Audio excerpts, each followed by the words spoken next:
జాతీయ క్యాన్సర్ అవగాహన దినోత్సవం సందర్భంగా మన ఆంధ్రప్రదేశ్ రాష్ట్ర ప్రభుత్వం తరఫు నుంచి క్యాన్సర్ అవగాహన కార్యక్రమాన్ని ఈరోజు విజయవాడ నుంచి ప్రారంభిస్తున్నాము.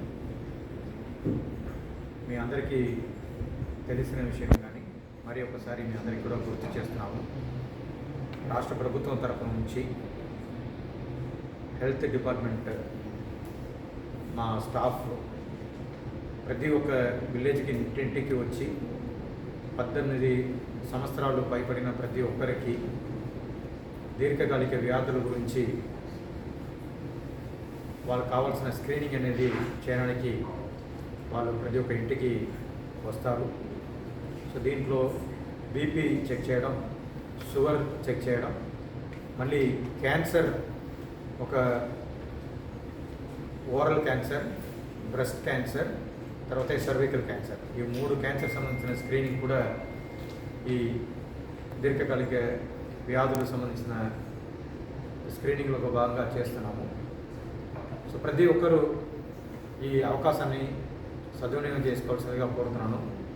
ఎందుకంటే మనము ఎంత ఎర్లీగా మనల్ని పరీక్ష చేసుకుంటామో అంత ఎర్లీగా ఒకవేళ ఏదైనా చిన్న సమస్యలు ఉన్నా కూడా దానికి సంబంధించిన ట్రీట్మెంట్ అనేది మనం ఎర్లీగా ముందుగానే స్టార్ట్ చేసుకోవచ్చు.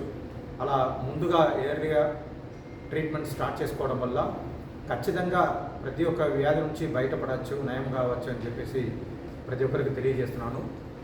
మన వాళ్ళందరూ కూడా బీపీ, షుగర్ ఉంటే అది ఈజీగా నయం అవుతుంది అని చెప్పేసి అందరికీ మంచి అవగాహన ఉంది. కానీ క్యాన్సర్ వస్తే మాత్రం అది పూర్తిగా నయం కాదని చెప్పేసి అనుకుంటున్నారు. అలా కాదు, క్యాన్సర్ని కూడా నయం చేసుకోవచ్చు, క్యాన్సర్ నుంచి కూడా బయటపడవచ్చు.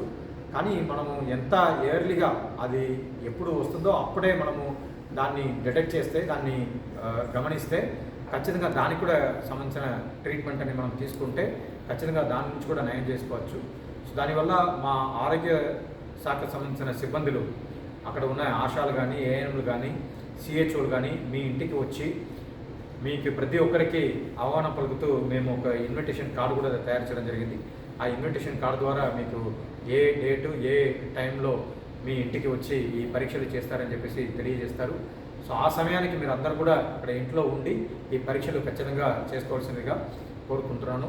ఎందుకంటే నేను ముందు చెప్పినట్టుగా ఈ పరీక్షలు చేసుకుంటే మనము ఒకవేళ మనకు ఏదైనా ఉంటే దాన్ని ఐడెంటిఫై చేసుకోవచ్చు. అలా గుర్తించుకుంటే ఇమీడియట్గా ట్రీట్మెంట్ అనేది స్టార్ట్ చేసుకోవచ్చు. ఇవన్నీ కూడా పూర్తిగా ఫ్రీగా గవర్నమెంట్ తరఫు నుంచి మనము చేస్తున్నాము. సో దానివల్ల ఇది మనము 4వ విడతగా చేస్తున్నాం. దీనికి ముందు కూడా 3 విడతల్లో దాదాపు 3 కోట్ల మంది దాకా ఆల్రెడీ పరీక్షలు చేయడం జరిగింది 3వ విడతలో. తర్వాత 2వ విడతలో కూడా దాదాపు 3 కోట్ల మంది దాకా పరీక్షలు చేయడం జరిగింది. దాంట్లో మేము గమనించిన వాళ్ళకి ఎవరికైతే బీపీ ఉందో, ఎవరికైతే షుగర్ ఉందో వాళ్ళందరికీ కూడా ఫ్రీగా మందులు ఇస్తున్నాము.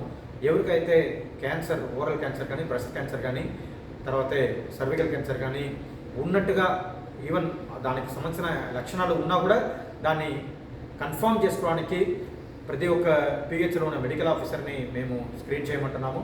ఒకవేళ మెడికల్ ఆఫీసర్ స్క్రీన్ చేసిన తర్వాతే ఆంకాలజిస్ట్, ఈ క్యాన్సర్ సంబంధించిన స్పెషలిస్ట్ ఎవరైతే వాళ్ళు ఉన్నారో వాళ్ళ దగ్గర వెళ్ళి మళ్ళీ ఒకసారి కన్ఫర్మ్ చేసుకోవాలని అనుకుంటే ప్రతి ఒక్క జీజీహెచ్లో, మెడికల్ కాలేజ్లో ప్రివెంటివ్ ఆంకాలజీ యూనిట్ అని చెప్పేసి ఒక ఆంకాలజీ యూనిట్ ఏర్పాటు చేయడం జరిగింది.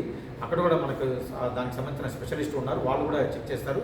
ఒకవేళ మనకి ఏదైనా ఉన్నా కూడా దాన్ని ఇమీడియట్గా ట్రీట్మెంట్ రూపంలో మనము ఇమీడియట్గా స్టార్ట్ చేసుకుంటే దాన్ని మనం సరి చేసుకోవచ్చు. దానివల్ల ప్రతి ఒక్క అవకాశాన్ని ఉపయోగించుకోవాల్సిందిగా, సద్వినియోగం చేసుకోవాల్సిందిగా అందరినీ కోరుతున్నాను. సో దీంట్లో అందరూ తెలుసుకోవాల్సింది, ఈరోజు ఈ క్యాన్సర్ అవగాహన దినోత్సవం సందర్భంగా ఈ విషయాన్ని మీ అందరికీ కూడా తెలియజేస్తున్నాము. సో దీంట్లో మీకు గౌరవ ముఖ్యమంత్రి గారు దీనికి ముందు కూడా ఒక ప్రెస్ కాన్ఫరెన్స్ పెట్టేసి ప్రజలందరికీ కూడా తెలియజేయడం జరిగింది. ఆగారమే ఔషధం, వంటగదియే ఔషధశాల అని చెప్పేసి మన సీఎం గారు చాలా చక్కగా ఈ విషయాన్ని మీకు చెప్పడం జరిగింది. మాకు కూడా, మా అధికారులందరూ కూడా, స్టాఫ్ అందరూ కూడా ఆయన ఇచ్చిన ఆదేశాలు ఖచ్చితంగా ప్రివెంటివ్ హెల్త్ మీద ఎక్కువ ఫోకస్ చేయాలి. ప్రజలందరికీ కూడా ఏ ఒక్క వ్యాధులు రావడానికి ముందే వాళ్ళు జీవనశైలిని మార్చుకుంటే, వాళ్ళ ఆహార పద్ధతిని మార్చుకుంటే ఏ ఒక్క వ్యాధి కూడా రాకుండా దీన్ని చేయాల్సి చెప్పేసి చెప్తూ ఉంటారు. అదే రకంగా మా గౌరవ మంత్రివర్యులు కూడా దీనికి ముందు ఈ హెచ్డి స్క్రీనింగ్ జరిగినప్పుడు కూడా ఈ క్యాన్సర్ మీద ఎక్కువ అవగాహన కల్పించాలని చెప్పేసి ఆయన స్వయంగా చాలా ఇంట్రెస్ట్ తీసుకొని మా అందరికీ కూడా ఈ క్యాన్సర్ స్క్రీనింగ్ మీద ఎక్కువ దృష్టి సాధించవలసిందిగా ఆదేశాలు ఇచ్చారు. ఆ ఆదేశాల మేరకు అందరికీ మేము చిన్న స్థాయి నుంచి పై స్థాయి దాకా అందరికీ ట్రైనింగ్ ఇచ్చేసి ఇప్పుడు ఈ 4వ విడత స్క్రీనింగ్ అనేది స్టార్ట్ చేస్తున్నాము. మీ ఇంటికి వస్తారు మా సిబ్బందులు. ఇంటికి వచ్చినప్పుడు ఖచ్చితంగా ఈ పరీక్ష అనేది చేసుకోవాల్సిందిగా కోరుతున్నాను. మరీ చెప్తున్నాను, ఎంత త్వరగా మనము మన దగ్గర ఉన్న వ్యాధులని గుర్తించుకుంటామో అంత త్వరగా మనము దాని నుంచి బయటపడడానికి